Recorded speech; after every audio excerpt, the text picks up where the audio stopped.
أعوذ بالله من الشيطان الرجيم. بسم الله الرحمن الرحيم. وقال ربكم ادعوني أستجب لكم إن الذين يستكبرون عن عبادتي سيدخلون جهنم داخرين. الله الذي جعل لكم الليل لتسكنوا فيه والنهار مبصرا إن الله له فضل على الناس ولكن أكثر الناس لا يشكرون. ذلكم الله ربكم خالق كل شيء لا إله إلا هو فأنا تؤفكون. أذلك يؤفك الذين كانوا بآيات الله يجهدون. الله الذي جعل لكم الأرض قرارا والسماء بناء وصوركم فأحسن صوركم ورزقكم من الطيبات. ذلكم الله ربكم فتبارك الله رب العالمين. والحي لا إله إلا هو فادعوه مخلصين له الدين الحمد لله رب العالمين. قل إني نهيت أن أعبد الذين تدعون من دون الله لما جاءني البينات من ربي وأمرت أن أسلم لرب العالمين. حضرات گزشتہ مجلس میں اس آیت پر بات آ کر موقوف ہوئی تھی کہ جس میں اللہ نے فرمایا لوگوں مجھے پکارو مجھ سے مانگو میں تمہاری دعاؤں کو سنتا ہوں قبول کرتا ہوں اور بے شک وہ لوگ جو میری عبادت سے تکبر کرتے ہیں مجھ سے مانگنے سے اعراض کرتے ہیں میں ان کو ذلیل رسوا کر کے جہنم میں داخل کروں گا. تو اس آیت پر یہ بات آ کر رکی کہ اللہ سے مانگنے کا جو سلسلہ ہے اللہ کی عبادت سے لگے رہنے کا جو مسئلہ ہے بڑا اہم مسئلہ ہے. اور عبادت کے مفہوم میں صرف نماز روزہ زکوٰۃ حج نہیں ہے. عبادت کے مفہوم میں وہ تمام چیزیں جو اللہ کی پسندیدہ اور مرضیات والی ہے وہ داخل. یہ مسئلہ سمجھیے. عبادت لفظ عبد سے بنا ہے. عبد کے معنی ہے غلام. عبادت غلامی اللہ کی غلامی. اور غلام جو ہوتا ہے وہ ٹیمپروری ٹائم کے لیے نہیں ہوتا ہے. موجودہ زمانے میں نوکر چاکر ہوتے ہیں 6 گھنٹے ڈیوٹی کی 8 گھنٹے ڈیوٹی کی. پہلے زمانوں میں جنگوں میں لوگوں کو پکڑ کر لایا جاتا تھا. وہ جو اسے لا کر بیچتا کوئی خریدتا وہ اس کا غلام ہوتا تو وہ 24 گھنٹے کے لیے اس کی غلامی میں ہوتا تھا. کوئی اس کی اپنی مرضی نہیں ہوتی تھی. تو عبادت کا مفہوم یہ ہے کہ آدمی صرف مسجد میں ہے تو اللہ کا بندہ ہے مسجد سے باہر نکلا تو اللہ کا بندہ نہیں. ایسا نہیں. یہاں بھی میں اور آپ اللہ کے بندے ہیں مسجد کے باہر بھی بندے. کھاتے ہوئے بھی اللہ کے بندے ہیں سوتے ہوئے بھی اللہ کے بندے ہیں. اگر ایسا نہ ہوتا تو پھر رسول اللہ صلی اللہ علیہ وسلم کو چھوٹی چھوٹی چیزوں کو بتانے کا حکم کیوں دیا گیا؟ اگر آپ مسجد میں ہیں تب تک اللہ کے بندے ہیں. باہر آپ اپنی مرضی سے زندگی جی سکتے ہیں اس میں کوئی مسئلہ نہیں ہے. تو پھر انبیاء کے ذریعے خاص طور پر رسول اللہ صلی اللہ علیہ وسلم کے ذریعے سے بیت الخلا میں جانے کا آنے کا طریقہ بتانے کا کیا مسئلہ ہے؟ ناخن کاٹنے کا کیا مسئلہ ہے؟ مونچھوں کو بنانے کا کیا مسئلہ سکھانے کا؟ پھر معاملات میں خرید و فروخت میں کیسے خرید و فروخت کرنا ہے. اور جو آدمی کاروبار میں دھوکہ کھا جاتا ہے اس کے لیے شریعت نے کیا ڈسکاؤنٹس دیے ہیں. یہ تمام چیزوں کو شریعت نے جو تفصیل کے ساتھ بتایا اس کا کیا مسئلہ ہے؟ یہ اگر غیر ضروری ہے اس پر کوئی یہ نہیں ہے تو پھر انبیاء کا مقصد کیا رہ جاتا ہے؟ رسول اللہ صلی اللہ علیہ وسلم بازار میں ایک مرتبہ جاتے ہیں دیکھتے ہیں گیہوں کا بڑا ڈھیر لگا ہوا ہے. اس ڈھیر میں آپ اندر ہاتھ ڈالتے ہیں. اندر سے جب گیہوں نکالی جاتی ہے تو اندر گیہوں تھوڑی گیلی ہوتی ہے پانی لگا ہوا، نمی اس میں ہوتی۔ حضور صلی اللہ علیہ وسلم سے پوچھا یہ کیا ہے؟ ان صاحب نے بتایا کہ رات میں بارش ہو گئی تھی تو اس لیے اس پہ تھوڑا۔ کہا اوپر کیا ہے؟ اوپر تو سوکھی گیہوں ہے۔ لینے والا یہی سمجھے گا کہ سوکھا مال ہے، لیکن اندر جو ہے مال گیلا ہے، اور گیلا مال جو ہے بیچنے والے کے لیے فائدہ مند ہے، خریدنے والے کے لیے نقصان دہ ہے۔ تو حضور صلی اللہ علیہ وسلم نے فرمایا من غش فلیس منا، جو آدمی دھوکہ دے اس طرح وہ ہم میں سے نہیں ہے، یعنی مسلمانوں میں سے نہیں ہے۔ ایسی بے شمار حدیث ہے۔ مثال کے طور پر رسول اللہ صلی اللہ علیہ وسلم نے ایک خاندان والوں سے کہا کہ تم اپنی بیٹی کی شادی فلاں سے کر دو۔ ان لوگوں نے کہا کہ نہیں، ہمارا خاندان اونچا ہے، وہ ذرا خاندان میں چھوٹے ہیں، ہم اگر کریں گے تو ہماری ناک کٹ جائے گی۔ قرآن میں آیت نازل ہو گئی وَمَا كَانَ لِمُؤْمِنٍ وَلَا مُؤْمِنَةٍ إِذَا قَضَى اللَّهُ وَرَسُولُهُ أَن يَكُونَ لَهُمُ الْخِيَرَةُ مِنْ أَمْرِهِمْ إِلَى آخِرِ الْآيَةِ۔ کہ مومن مرد عورت کو اس بات کی گنجائش نہیں کہ اللہ اور اس کے رسول کسی بات کو کہے وہ اس میں اختیار لے اور کہے مجھے نہیں کرنا ہے۔ تو عزیزان گرامی، عبادت کے مفہوم بڑا وسیع ہے، لوگوں نے اسے بہت چھوٹا کر دیا ہے۔ عبادت کا مفہوم مسجد سے نکل کر پھر رات میں گھر میں داخل ہونے تک، جتنا وقت آپ باہر رہیں، پھر گھر میں داخل ہو کر کھا پی کر سونے تک، سو کر صبح اٹھنے تک جو بھی آپ کام کر رہے ہیں ان تمام کاموں کو آپ کر ہی رہے ہیں تو شریعت کے مطابق کر لیجئے۔ یہ اللہ کی مرضیات والے کام ہیں، اگر نہیں کریں گے تو گویا آپ نبی کے طریقے سے اعراض کریں، اور نبی کا جو طریقہ ہے وہ اللہ نے نبی کو بتایا ہے۔ قرآن نے بار بار کہا کہ ہمارا نبی اپنی طرف سے کچھ بات نہیں بتاتا ہے، وَمَا يَنطِقُ عَنِ الْهَوَىٰ، جو کچھ کہتے ہیں اللہ کی طرف سے کہتے ہیں۔ تو نبی کے طریقے کو انکار گویا اللہ کی طریقے کا انکار ہے، اور جو اعراض کرے گا اللہ اس سے ناراض ہو جائے گا۔ یہ تو گزشتہ ہفتے کی آیت کا خلاصہ رہا۔ اب اللہ اپنی نعمتیں جو بندوں پر برسا رہے ہیں، بارشوں سے بھی زیادہ، ہواؤں سے بھی زیادہ، اس کا کچھ ذکر سنیے۔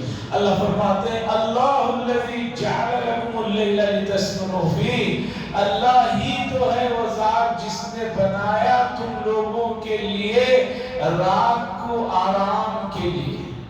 رات کو جو اللہ نے بنایا وہ آرام کے لیے بنایا، لتسکنوا فیہ، تاکہ تم اس میں آرام کرو۔ ایسا نہیں ہے کہ اللہ کے پاس بجلی کی بل بھرنے کے لیے کوئی مسئلہ ہے اس لیے رات کو اندھیرا کر دیا ہے، ایسا مسئلہ نہیں ہے کہ بھی جو رات کو اندھیرا کیا گیا ہے لِتَسْكُنُوا فِيهِ، تاکہ تم اس میں آرام کرو۔ اللہ ہی نے بنایا رات کو تاکہ تم اس میں آرام کرو۔ یہ مضمون اور بھی کئی جگہ آنے والا ہے اور گزر چکا ہے۔ میں نے وہاں پر یہ بات شدت سے اور اہتمام سے بتائی کہ موجودہ زمانے میں لوگوں نے اللہ کے بنائے ہوئے نظام کو تبدیل کر دیا ہے۔ آج امت مسلمہ کے جو اکثریت والے علاقے ہیں وہاں پر جا کر دیکھو، ان لوگوں نے رات کو آرام کے لیے نہیں، رات کو فضول کاموں کے لیے بنایا ہے، اور دن جو کمانے کے لیے دوڑ دھوپ کے لیے ہے اسے سونے کے لیے بنایا ہے۔ شیواجی نگر کے علاقے میں چلے جائیے، آپ بھولے سے کبھی 11-12 بجے چلے جائیں گے تو آپ کو دکانیں کھلے نہیں ملیں گی۔ جو اصل دکانیں ہیں وہ کہتے ہیں ظہر بعد ہمارے یہاں شروع ہوتا ہے، رات میں جائیے کھلی۔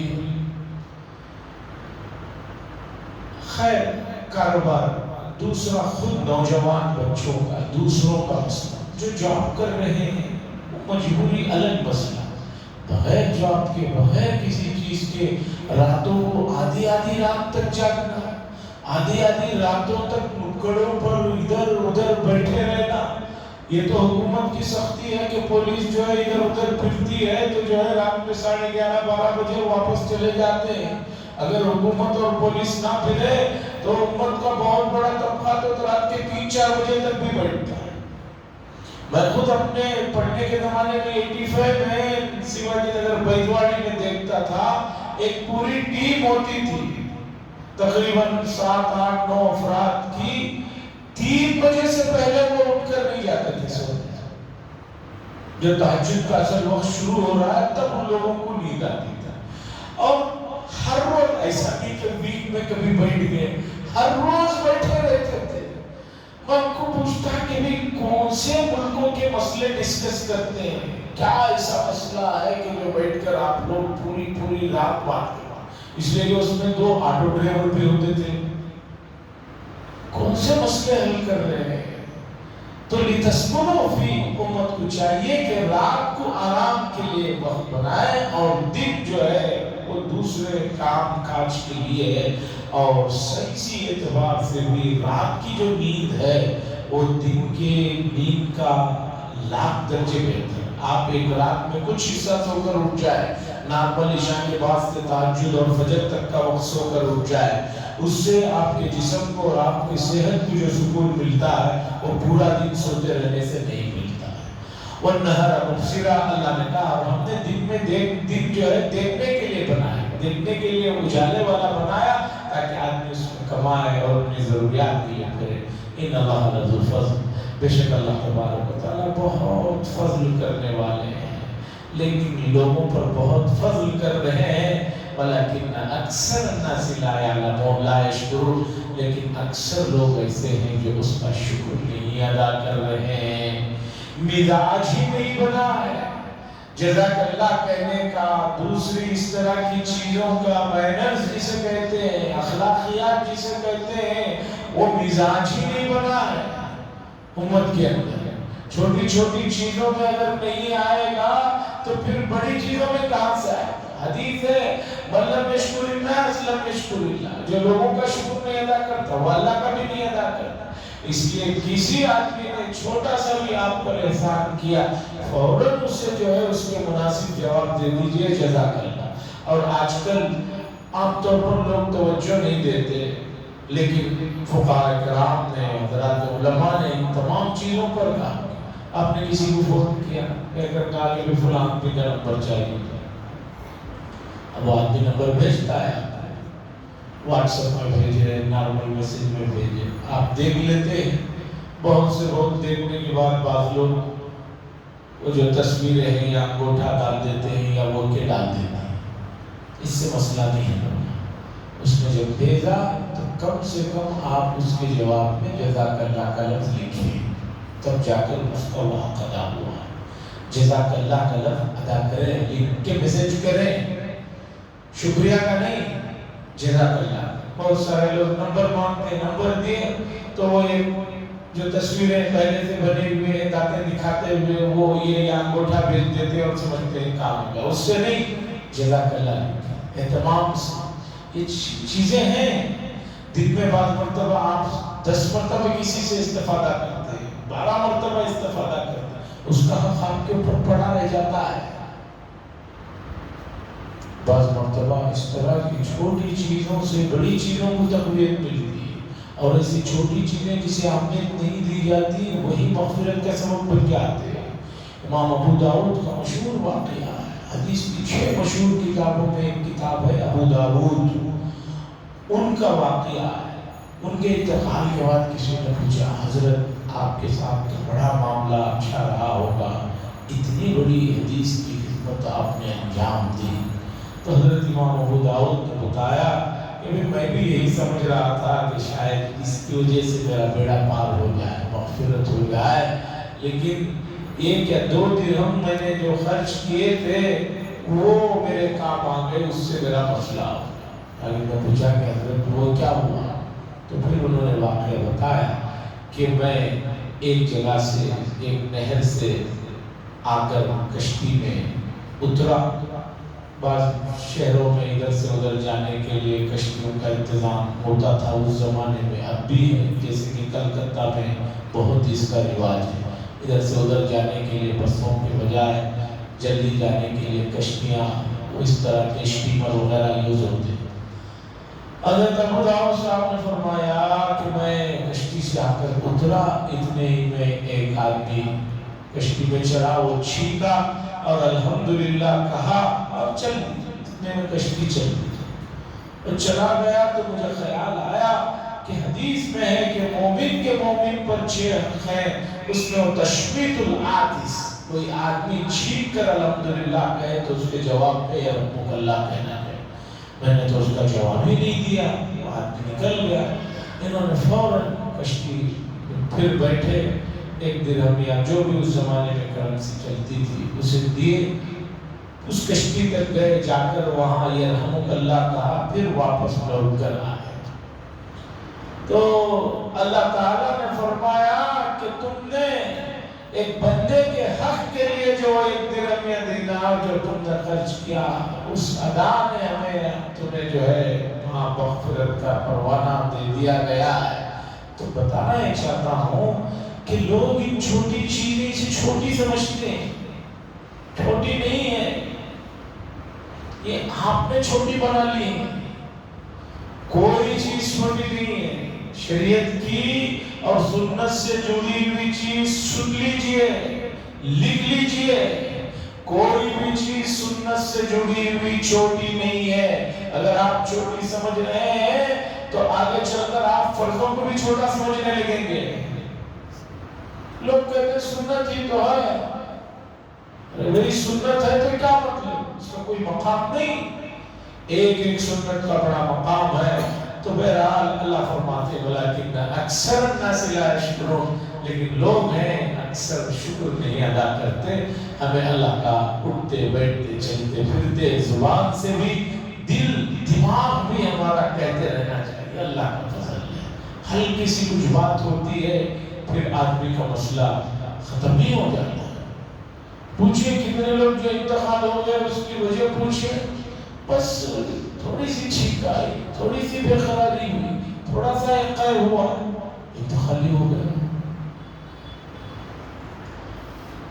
جبکہ وہ آپ سے عمر میں بھی چھوٹے ہیں، صحت میں بھی آپ سے اچھے ہیں، کیا وجہ بنی کچھ پتا ہے، لیکن اللہ نے آپ کو جو عمر دی ہے، ایک لمحہ جو دیا ہے وہ بڑا قیمتی ہے، اس کی قدر کیجئے، اس کا شکر ادا کیجئے۔ شکر یہ ہے کہ فرما برداری پر چلیے۔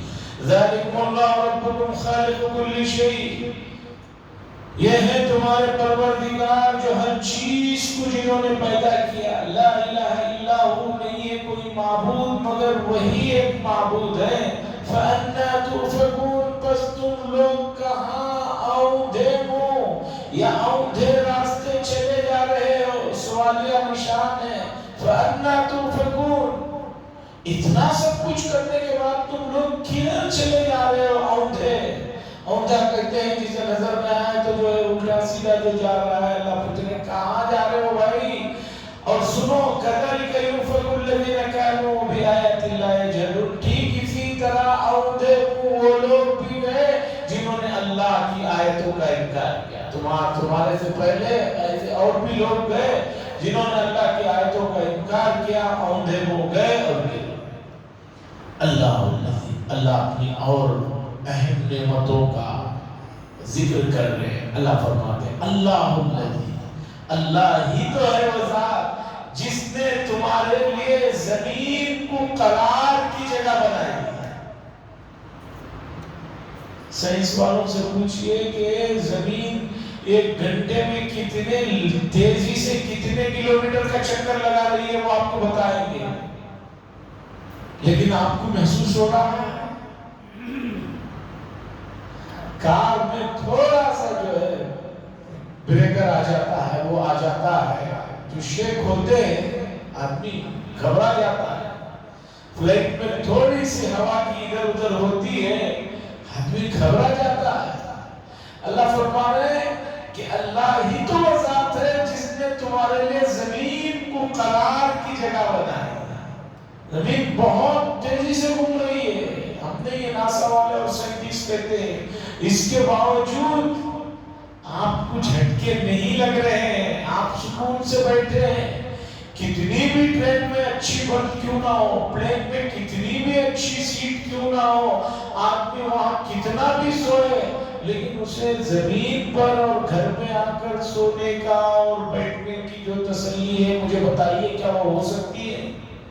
ٹرین میں آپ فرسٹ کلاس میں جائیں یا اس کے اوپر کی کلاس میں جائیں، کہتے ہیں بالکل بہت سافٹ ہے، بہت اچھا ہے، لیکن آدمی کو محسوس ہوتا ہے گاڑی چل رہی ہے، گاڑی رکی ہے۔ اللہ نے زمین کو تمہارے لیے قرار کی جگہ بنائی ہے، یہ اللہ کا بڑا فضل ہے۔ لیکن کبھی کبھی اس نعمت کا احساس دلانے کے لیے زمین میں جھٹکے بھی لگائے جاتے ہیں، کبھی زلزلہ آتا ہے، کبھی ہلکا سا جھٹکا آتا ہے، کتنے سیکنڈ کا، 3 سیکنڈ، 6 سیکنڈ، 12 سیکنڈ، اتنے سیکنڈ کا جو جھٹکا آتا ہے پورا سسٹم تباہ و برباد ہو کر رہتا ہے۔ جاپان میں اتنے ترقی یافتہ ملک میں سونامی کا جو جھٹکا آیا تھا، کتنے سیکنڈ، 16 یا کچھ سیکنڈ کا آیا تھا، اس کے بعد ان کو پھر اپنے ملک کا نیا نقشہ بنانا پڑا۔ چاہے سمندر ہو چاہے زمین ہو، ہلکا سا جھٹکا برداشت نہیں کرتا، حالانکہ بڑے بڑے اس کام پہ لگے ہوئے ہیں کہ زلزلہ آنے والا ہے، لیکن کب بتاتے ہیں؟ آ کر جانے کے بعد بتاتے ہیں، اب پھر آنے والا ہے۔ گوگل والے بارش کا بھی یہی ہے کہ بارش بہت ہونے والا ہے، بتاتے ہیں اس بارش ہی نہیں ہوتی، جو نہیں اس دن زور سے بارش ہو جاتا ہے اور 6-7 دن کا آگے کا بتاتے ہیں کہ آگے بھی 6-7 دن بہت ہونے والا ہے۔ اللہ الذی جعل لکم الارض قرارا، اللہ ہی تو ہے وہ ذات جس نے تمہارے لیے زمین کو قرار، ٹھہرنے کی جگہ بنایا، والسماء بنا، اور آسمان کو گنبد، آسمان کو گنبد کی طرح بنایا ہے۔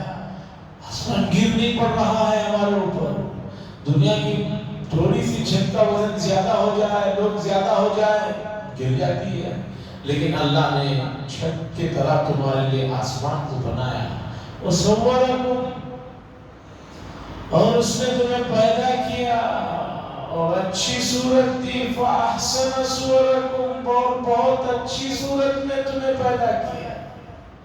قرآن نے دوسری جگہ کہا لَقَدْ خَلَقْنَا الْإِنسَانَ فِي أَحْسَنِ تَقْوِيمٍ، اللہ نے انسان کو بہترین سانچے میں بنایا۔ دنیا میں جتنی مخلوق ہے انسان سے بہتر مخلوق نہیں ہے، جو چیز جہاں جتنی رکھنی ہے اللہ تبارک و تعالیٰ نے اسے رکھا ہے۔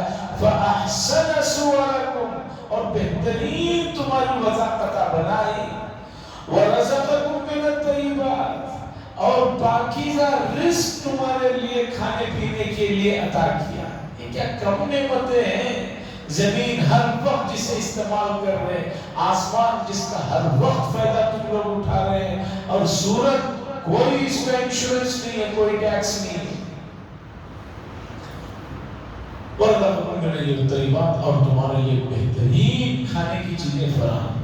کتنا کھا رہا ہے انسان، کتنی چیزیں ہیں، ابھی ایسا نہیں کہ کم پڑ گئی ہے، زمین اگا کر دے رہی ہے، اگا کر دے رہی ہے، اور لوگ کھانے کی بے حرمتی کرتے ہیں، بہت فضول پھینکتے ہیں جو کہ حرام ہے، جو اللہ کو ناپسندیدہ۔ ذَلِكُمُ اللَّهُ رَبُّكُمْ، یہ ہے تمہارے پروردگار۔ فتبارک اللہ رب العالمین، پس اللہ تبارک و تعالیٰ کی ذات بہت بابرکت ہے جو تمام عالموں کے رب۔ هو الحی، وہ سدا زندہ ہے، اللہ تبارک و تعالیٰ ہمیشہ سے حیات ہے، زندہ ہے، لا الہ الا ہو، نہیں ہے کوئی معبود مگر صرف وہی ہے۔ فَادْعُوهُ، پس پکارو اسے، اس کی تابعداری کرو، مخلصین لہ الدین، اس حال میں کہ وہ تابعداری خالص، وہ تابعداری، وہ پکارنا، اس میں کسی بھی طرح کی ریاکاری، دکھلاوا اور کوئی چیز نہ ہو، مخلصین لہ الدین، خالص ہو کر، پیور ہو کر اسی کی طرف جو ہے تابعداری، اور اسے پکارو، اس کا اطاعت کرو۔ الحمدللہ رب العالمین، تمام تعریفیں اللہ ہی کے لیے ہیں جو تمام عالموں کے پروردگار ہیں۔ عزیزان گرامی، آگے پھر اللہ کے نبی صلی اللہ علیہ وسلم کو کفار کہتے تھے، ہم بھی آپ کے پروردگار کو مان لیں گے، آپ بھی ہمارے بتوں کی پوجا کرو، یہ کرو، اس سلسلے کی آیتیں ہیں۔ ایک دوسرے مسئلے کی طرف توجہ دلانا چاہتا ہوں، جیسے کہ آپ کو معلوم ہے محرم الحرام کی آج تیسری تاریخ ہے، اتوار ہے۔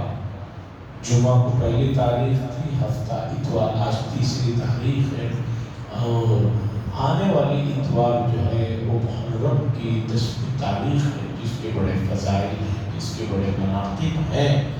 اور اس دن رسول اللہ صلی اللہ علیہ وسلم نے بڑے اہتمام سے روزہ رکھا، امت کو بھی روزہ رکھنے کا ترغیب دی، حکم نہیں دیا، حکم دیتے تو فرض ہو جاتا، ترغیب دی۔ اور مسلم شریف کی حدیث ہے احتسب علی اللہ ان یکفر السنۃ الماضیہ، مجھے اللہ کی ذات سے امید ہے اللہ تبارک و تعالیٰ اس روزے کو رکھنے والوں کی گزرے ہوئے ایک سال کے تمام صغیرہ گناہ معاف فرما دے گا۔ ایسا مبارک وہ دن ہے، اتفاق کہیے، سوئے اتفاق کہیے، جہاں بڑے عظیم واقعات اس عظیم الشان تاریخ میں ہوئے، وہیں ایک 60 ہجری 61 ہجری میں حضرت حسین رضی اللہ تعالیٰ عنہ کی شہادت کا واقعہ پیش آیا۔ وہ بڑا غمگین واقعہ تھا اور بڑا تکلیف دہ واقعہ تھا۔ اب اس واقعے کی وجہ سے اس محترم دن کے اندر کسی طرح کی کوئی نقص یا برائی نہیں آتی، بلکہ اس عظیم تاریخ کی وجہ سے، اس شہادت کی وجہ سے اس کے مقام میں اور اضافہ ہو جاتا ہے۔ ایک بہتر کام بہتر موقع پر ہو تو اس کا مقام اور بڑھ جاتا ہے۔ لیکن امت نے بہت سے جہاں لا علمیاں، کمزوریاں، نادانیاں اور اسی طرح کی چیزیں ہیں چلے آئے۔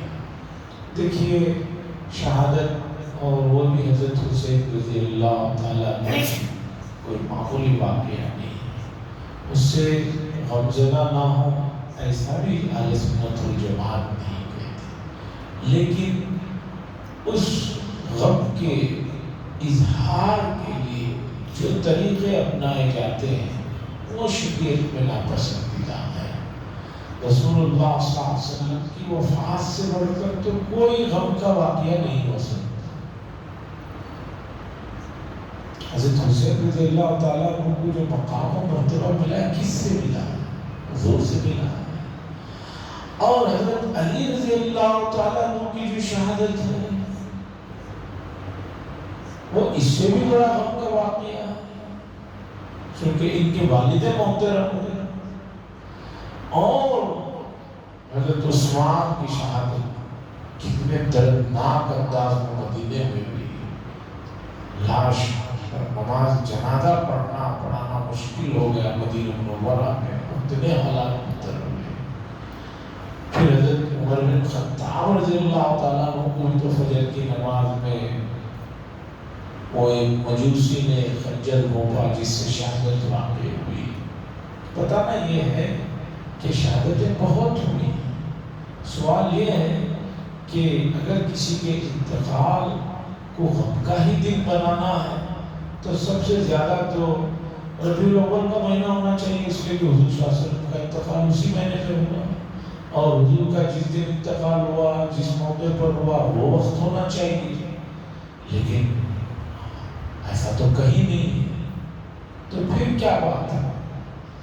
غم کے اظہار کا جو طریقہ ہے وہ بھی شریعت میں بتایا گیا، اور کب تک کرنا ہے، کیا کرنا ہے، وہ سب چیزیں بتائی گئی۔ ان سے ہٹ کر کوئی بھی چیز قابل قبول نہیں۔ ابھی بھی دنیا میں حضرت حسین کی شہادت یا حضرت حسین کو چاہنے کے نام پر بہت کچھ الگ الگ ملکوں میں الگ الگ جگہوں پر ہوتے ہیں۔ شریعت نے ہمیں ان تمام چیزوں سے روکنے کا، دور رہنے کا حکم دیا ہے۔ کسی بھی طریقے پر اس طرح کی مجلسوں میں، اس طرح کے کاموں میں شرکت سے منع کیا ہے، اس سے خود بھی بچیں اور اپنے دوست احباب متعلقین کو بھی بچائیں۔ اور بہترین عمل یہ ہے جمعہ کی شام میں سوئیں، نویں کا روزہ ہفتے کو ہے، ہفتہ اور اتوار کو روزہ رکھیں، نہیں تو اتوار اور پیر کے دن روزہ رکھیں۔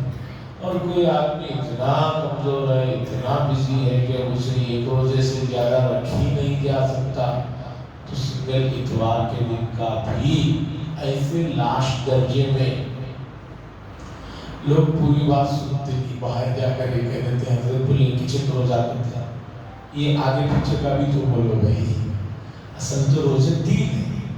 ابن القیم نے لکھا، حضور نے فرمایا یا تو 9ویں کا ملا لو یا 11ویں کا ملا لو، تو ابن القیم نے کہا کہ اعلیٰ درجہ یہ ہے کہ 9، 10، 11 رکھیں۔ پہلا درجہ کیا ہے؟ فرسٹ کوالٹی 9، 10، 11، اس لیے کہ حضور نے فرمایا تو 9ویں کو ملا لو یا 11ویں کو ملا لو، نہیں تو 9، 10، نہیں تیسرے number 10، 11، 9، 10 second number, 10، 11 third number, آخری درجہ روایت میں اتنا یہ ہے کہ اسے پیر کو دنیا بھر کا کام ہے۔ تو مولانا منظور رحمانی صاحب نے لکھا ہے چونکہ آج کے یہودیوں کے یہاں یہ روزہ رکھنے کا معمول نہیں ہے، تو مشابہت نہیں ہونے کی صورت میں ایک بھی اگر رکھ لے تو گنجائش ہے۔ یہ پوری بات ذہن میں رکھیں، آگے پیچھے کا چھوڑ کر وہ ایک آدمی نے کہا تھا کہ بھئی تمہیں قرآن میں کیا پسند آیا؟ اس نے کہا قرآن میں ایک ہی چیز مجھے پسند آئی جس کا اللہ نے حکم دیا ہے، کلو واشربو، کھاؤ پیو، کھاؤ پیو۔ کسی نے کہا نماز کیوں نہیں پڑھتے تم؟ اس نے کہا قرآن میں اللہ نے کہا بھئی یا ایھا الذین آمنوا ایمان والا لا تقربوا الصلاۃ، نماز کے قریب بھی مت جاؤ۔ ارے آگے بھی تو پڑھو، آگے کون سے وقت میں نہیں جانا ہے؟ وانتم سکارا، اللہ نے فرمایا ایسے وقت میں نماز کے قریب جانے کی اجازت نہیں جب تم نشے میں ہو۔ ابتدائی زمانے میں جب شراب حرام نہیں ہوئی تھی تب لوگوں کو کہا نماز میں جانے سے پہلے ہوش حواس میں رہو، اللہ کے دربار میں بے ہوش جانے کی اجازت نہیں۔